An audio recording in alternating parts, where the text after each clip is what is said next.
Stand by for your Alaska Aviation link, where we're going to hear all about soaring and gliding from the Alaska Mountain Soaring Association. In this edition of Your Alaska Aviation Link, we're going to talk to Dove Margalit about glider flying and the Alaska Mountain Soaring Association and an event they have coming up. Alaska Mountain Soaring Association, we started that here in Alaska, and we do glider flying, sailplane flying. We're the first private soaring club in Alaska. This is a group club with membership where pilots, individuals can become pilots, glider pilots, and can use club ships to soar and fly and get tows with club tow planes.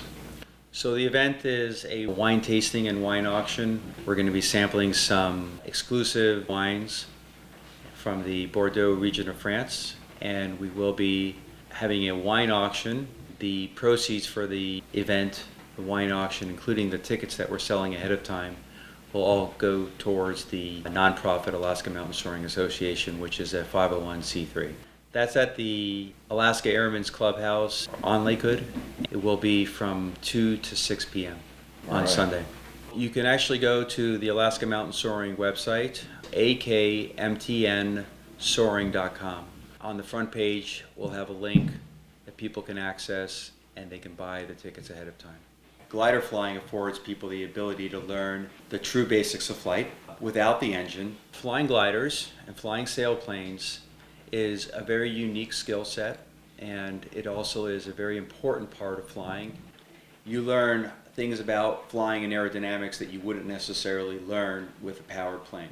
Gliding is gliding downward, and soaring literally is soaring, where you're actually gaining altitude. You're actually increasing your altitude and staying up for a longer period of time. You're actually sustaining flight. And it gives the pilot the ability to sharpen their skills, and you do things in gliders that you wouldn't normally do in fixed wing powered planes. With ridge soaring, we're getting really close to terrain. We're flying off ridges. We're getting really comfortable in mountainous areas. We're learning a lot about meteorology, local weather conditions. We're learning how to study the wind, when we're going to get lift. We're really kind of focusing on the science of everything around us, and we're becoming observers. And in that process, we become better pilots, better people, better everything, because we are focused on the entire environment and how it's going to affect that flight for the day. The other thing is, glider flying is very, very engaging.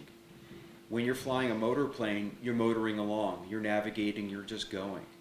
When you're gliding and sailing, you're sailing with the air, with the currents.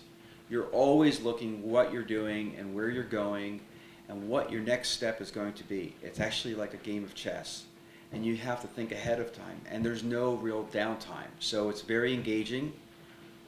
It really engages the hunter mind, because you're always hunting for lift. You're always looking for that next lift that's going to make you get higher, so then you can go further in your cross country. So in that way, glider flying, I believe, intrinsically is very dynamic and very engaging. The reason why mountains are important is because mountains actually provide a really great source of lift, and we have a lot of mountains. So the combination of heat, the combination of unstable air, instability, temperature instability in the atmosphere, which we do have a lot of here in the summertime, especially because of the very cold air temperatures aloft and the very warm air that gets triggered on the mountaintops. We get great thermals, and we also get great soaring from ridge soaring, which is air pushing over the mountains and then getting pushed up, as well as wave soaring in addition to that.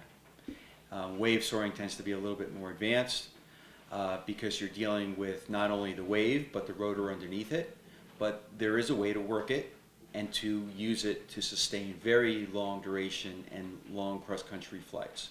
We do offer glider tours, first-time glider flights, as intro flights for people. It gives them an opportunity to see what soaring and gliding is all about without having to commit to a membership. And we can provide that, and we have the information on the Alaska Mountain Soaring website. So we heard from Dove Margalit about the Alaska Mountain Soaring Association, Schweitzer Glider, and why they fly gliders in Alaska. I'm Rob Stapleton for your Alaska Aviation Link.